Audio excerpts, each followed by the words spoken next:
Friends, இன்றைக்கான கதையை பார்ப்போமா? ஒருத்தங்கிட்ட ஒரு தவளை இருந்தது.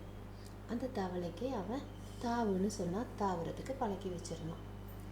அதை பற்றின ஆராய்ச்சி பண்ணுறேன் அப்படின்னு சொல்லிட்டு ஒரு நாள் அவன் என்ன பண்ணான், அந்த தவளையோட ஒரு காலை உடைச்சிட்டான்.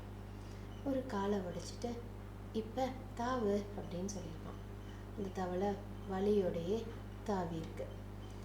திருப்பி என்ன பண்ணியிருக்கான், அதோட 2வது காலையும் வெட்டி எடுத்துடலாம். எடுத்துட்டு தாவுன்னு சொல்லியிருக்கான். ரொம்ப வலியோட கொஞ்ச தூரம் தாவி இருக்கு. திருப்பி அதோட 3வது காலையும் வெட்டி எடுத்துட்டான். அதால் தாவ முடியாமல் ரொம்ப வலியோட அழுதுகிட்டே தாவி இருக்கு.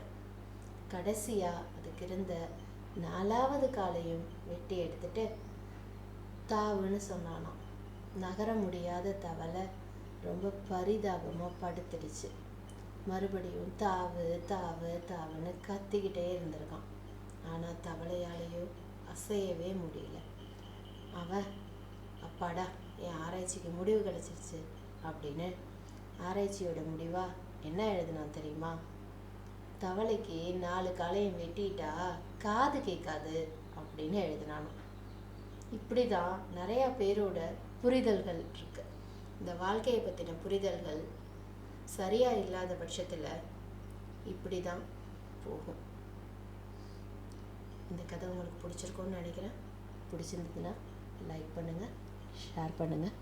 நம்ம சேனல் இன்னும் சப்ஸ்கிரைப் பண்ணலைன்னா சப்ஸ்கிரைப் பண்ணிக்கோங்க.